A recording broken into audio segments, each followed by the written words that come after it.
Good morning friends. আমি সকালে ঘুম থেকে উঠে পড়েছি। কিছুটা ইচ্ছার বিরুদ্ধে জোর করেই ঘুম থেকে উঠতে হয়, কারণ কিছু করার নেই, ডিউটি থাকে। তো চলো, যাই হোক, ঘুম থেকে উঠে কোনো মতে নিজেকে ফ্রেশ করে বসে পড়েছি ক্যামেরার সামনে। যাই হোক, বাজার করতে যেতে হবে। বেরিয়ে পড়লাম বাজার করতে। বাজার সেরে রুমে আসতেই মনে পড়ে গেল আগের দিন ধুয়ে রাখা ছিল কিছু জামা কাপড়। তো সেইগুলোই গুছিয়ে ফেলে স্নান সেরে পুজো দিতে চলে এলাম। বাজার থেকে নিয়ে এসেছিলেন কিছু প্রসাদ বলতে ওই একটু আমার রাধা মাধবকে দেওয়ার জন্য। আর এই যে সিংহাসনটা দেখছো, সিংহাসন বলাও ভুল, মানে ঠাকুরের যে জায়গাটা দেখছো আমার খুব পছন্দের।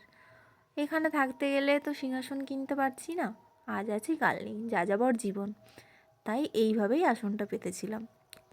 যাই হোক, নিজের সাধ্যমতো ঠাকুরকে প্রসাদ দিলাম। আর এই যে পাতাগুলোকে সবাই তুলসী পাতা বলে, আমারও জানা নেই, তোমাদের যদি জানা থাকে অবশ্যই জানিও, এগুলো নাকি তুলসী পাতা।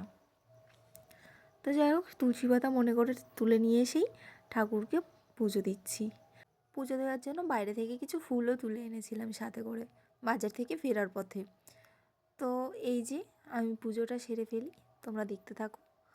যারা রাধা মাধবকে ভালোবাসো, আমার মনে হয়, আশা করি এটাকে সবাই চেনো। ডিউটির পাশাপাশি আমার আরেকটা যেটা কাজ থাকে সেটা হলো রান্না করা। রান্না করতে আমি বরাবর খুব একটা ভালোবাসতাম না, তো যাই হোক, এখন বেশ ভালোই লাগে। তো সকালবেলায় চিন্তা করেছি একটু লুচি আর একটু সাদা আলুর তরকারি করব। সকালবেলায় ইউটিউব দেখতে দেখতে একটা রেসিপি নজরে পড়লো, ভাবলাম ওটাও একটু ট্রাই করা যাক। যাই হোক, এটা হলো সাবুর পায়েস। ফার্স্ট টাইম ট্রাই করছি। ইউটিউবে অবশ্য এটাকে কাচের পায়েস বলেই লেখা ছিল, তো কেমন খেতে হবে না জেনেই এটাকে ফার্স্ট টাইম ট্রাই করার সাহস দেখিয়েছি। কথা বলতে বলতে এটা প্রায় শেষের মুহূর্তে এটাকে নামিয়ে নেব। এই যে দেখো লাস্ট রেজাল্ট, দেখে তো বেশ লোভনীয় লাগছে। আর এদিকে আগে থেকে আমি একটু ময়দা মাখিয়ে রেখেছিলাম লুচির জন্য।